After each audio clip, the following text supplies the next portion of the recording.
Coming up on today's Cowboys Report, we will break down one of the big problems I think the Dallas Cowboys are facing that isn't just about this year, although obviously it's reared its ugly head, but also impacts next year and years beyond for the Dallas Cowboys. That's coming up on today's show.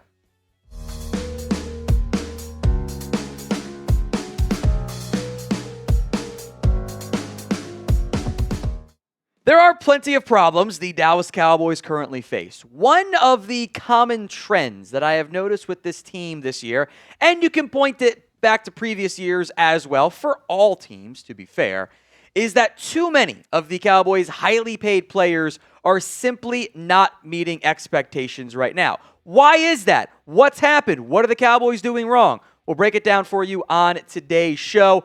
I think it's a pretty damn good video, so help us out by sharing today's show on social media. We'll go through both the reasons and the excuses and what the Cowboys could potentially do to fix this, but help us out by sharing today's show. Look, there are reasons as to why the Cowboys' highly paid players haven't been performing. And those, when I say by reasons, I mean it's at least somewhat justifiable or it's at least excusable.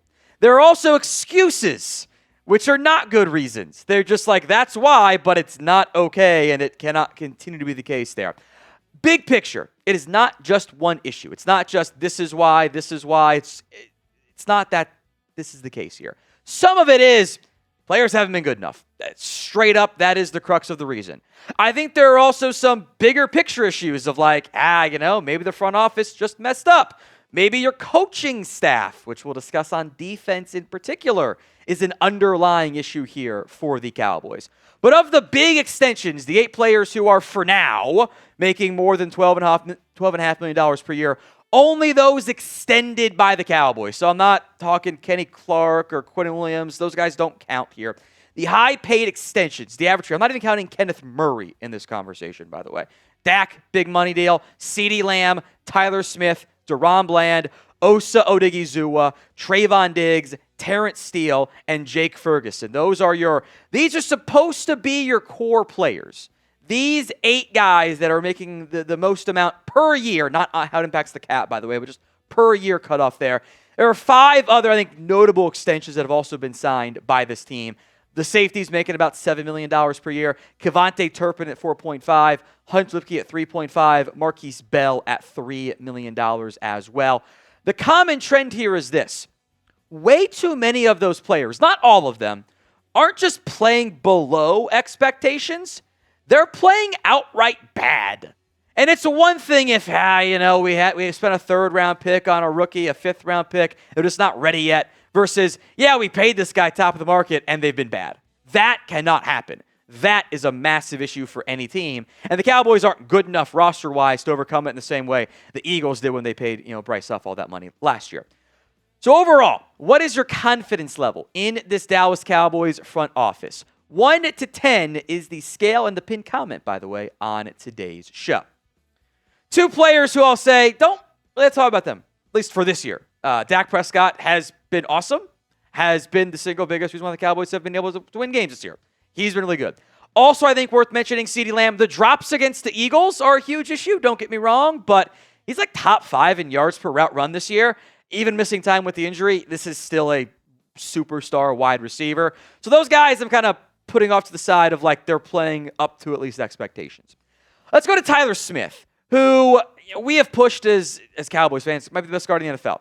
Cowboys paid him this offseason, 4 years, $96 million, $24 million per year. The way the deal was set up, that was going to have to be kind of similar to the cost.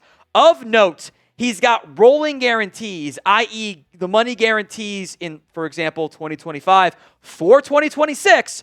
It's a year in advance rolling guarantee through 2028. So you ain't getting rid of him. He's here. You had no leverage in that negotiation because of the cost of the franchise tag. He is sticking around.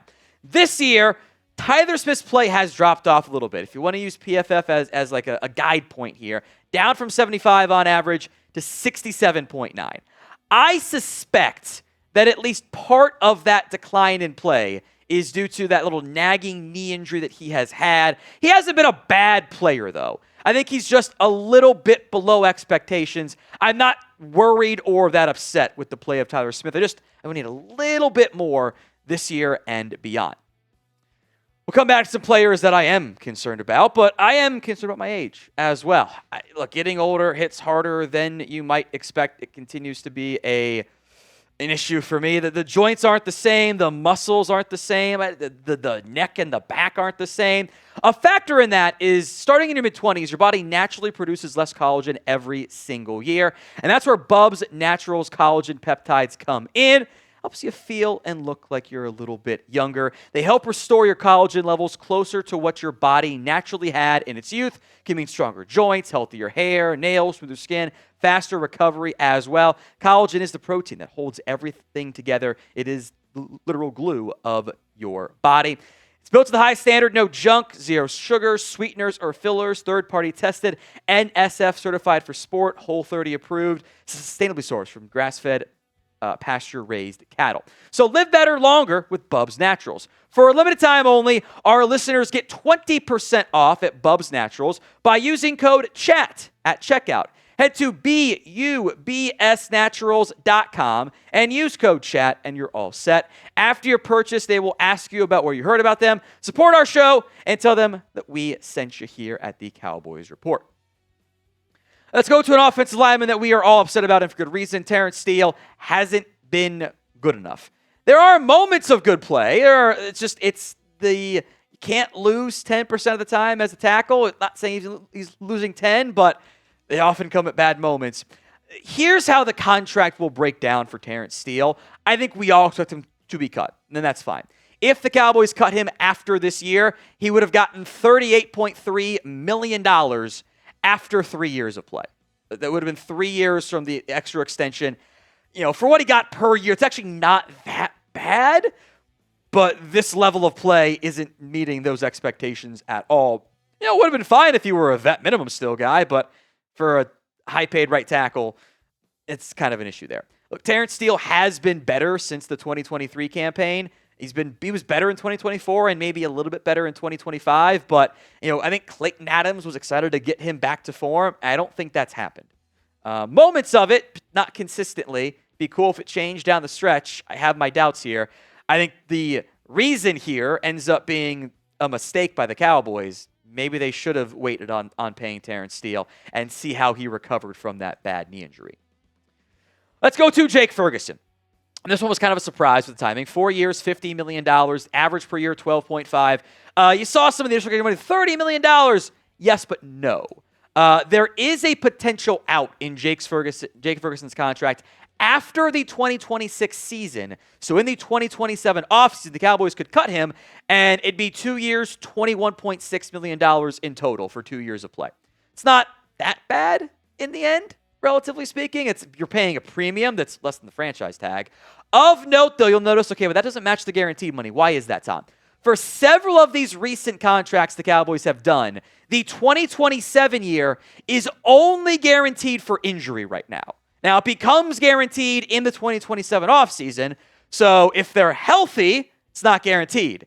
If it's really bad, the player could have, I needed offseason surgery for my shoulder. That is always the threat there. Jake Ferguson, some of the numbers look better. He already has a career high in catches. His touchdowns are at a career high. He's on pace to at least get close to a career high in receiving yards. But the yards after catch, the forced missed tackles, is down on average on a per play, per catch basis. The fumbles are up, and that's been the case in back-to-back years now. Is that 2024 knee injury he suffered, kind of knocked him out of a couple games, is that an issue? Why is he just not quite the same guy he was previously? That stuff is a question mark there. I don't think he's a superstar player, but the drops have to stop too. So again, there have been moments of horrific play from Jake Ferguson and also some good stuff too. It just hasn't been consistent in the end, which NFL teams, of course, always crave.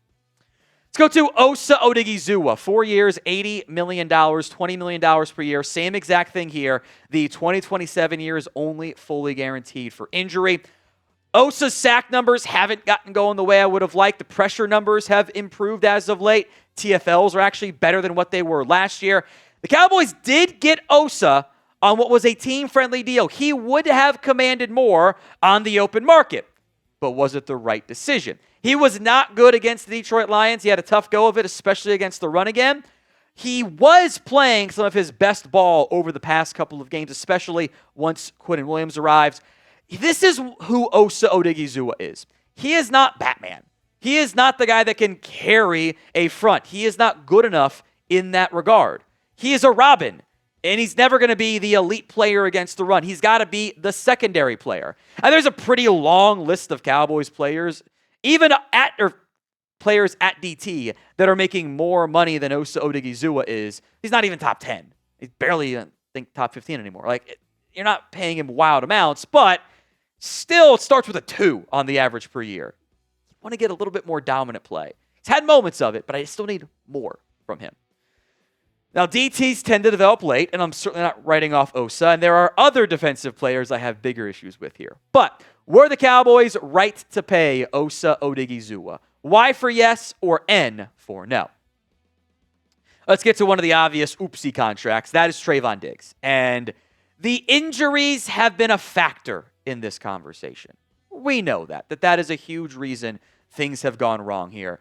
But he hasn't been nearly good enough since 2021, but also even 2022. I mean, 3 seasons he had the same amount of interceptions and the same amount of pass breakups.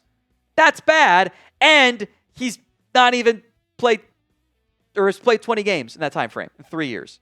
Look, the injuries are a huge issue, but if the Cowboys cut Diggs after this year, they'll have paid him about $38 million over 3 years. Again, that's a far cry from the nearly $20 million per year on the actual contract, but you were hoping to have him as a linchpin piece. I think the clear reason why Diggs hasn't panned out is the injuries. There's some other stuff. The issues with the coaching staff, it seems. At times, effort, if you believe what the Cowboys seem to believe. But the injuries are easily the crux of the issue here for Trevon Diggs as to why it has not worked out. When it comes to recent Cowboys contracts, let's call it, you can put Brandon Carr in there, although Brandon Carr will put every game for you, so maybe that's not the right answer. But dating back to the Brandon Carr signing, what is the worst recent Dallas Cowboys contract? Let me know in the comment section of today's show. Then one of the more recent disappointments, DaRon Bland. The Pick 6 King has not been the Pick 6 King this year. He just hasn't looked good. He wasn't as good in 2024 either. Again, injuries a factor in that conversation. Here's the contract for DaRon Bland. 4 years, $90 million, $22.5 million per year. There is an early out in this deal as well. They can get out of it. 2 years, $36 million-ish if there's no other injury stuff there. Don't know if that one's going to happen. Again, what's the reason? What's the excuse? He's been banged up. I think that is a factor. That foot injury, I don't think is 100% right now. But also, hey, he's hurt. That's a huge concern. I think DaRon Bland and several members of this Dallas Cowboys team, in particular in the secondary, don't seem to have confidence in what's being asked out of them. All this off-zone, off-man coverage, I don't think it fits them very well. And just in general, how many key defensive pieces actually look better under Matt Eberflus than they have under Mike Zimmer, or did under Mike Zimmer, let alone Dan Quinn? Isn't that a concern for us? That a lot of these key different pieces, all of your linebackers who were under contract the past 2 years don't look as good under Matt Eberflus, who is supposed to be a linebacker guy. I think your safeties have gotten worse on a pretty consistent basis year over year. That's a huge issue for me. And I think, the constant shuffling of defensive coaches and not putting these guys in the spots that make sense for them as opposed to what your coach wants to do, which has kind of reared its ugly head again in recent weeks, I think that is also an underlying massive issue for this team. And you're paying guys to play press man and then not having them play press man. Hey, what are we doing out here? That doesn't make sense. We are approaching 240,000 subscribers here on the Cowboys Report. Help us get there. Hit that sub button right now. Some other extensions. I just want to mention these guys. Donovan, this is the guaranteed money, by the way. Donovan Wilson, Malik Hooker. I think Wilson's going to get cut. Hooker got most of his guaranteed money. Injuries have kind of reared their head again. Wilson seems to have lost a step. I think it's less, why are you still playing him, and as opposed to why you paid him. Marquise Bell has $6.2 million. But he's super cheap, average per year. You paid him high-end special teams money. It's fine. You're hoping for a better breakout there. Same with Lipke, of just like you're paying him the tender amounts and next year's money too, and He's a special teamer too, so that's fine. It's not actually that bad. Kevontae Turpin, the initially reported numbers were wildly off. He's only got $5 million guaranteed.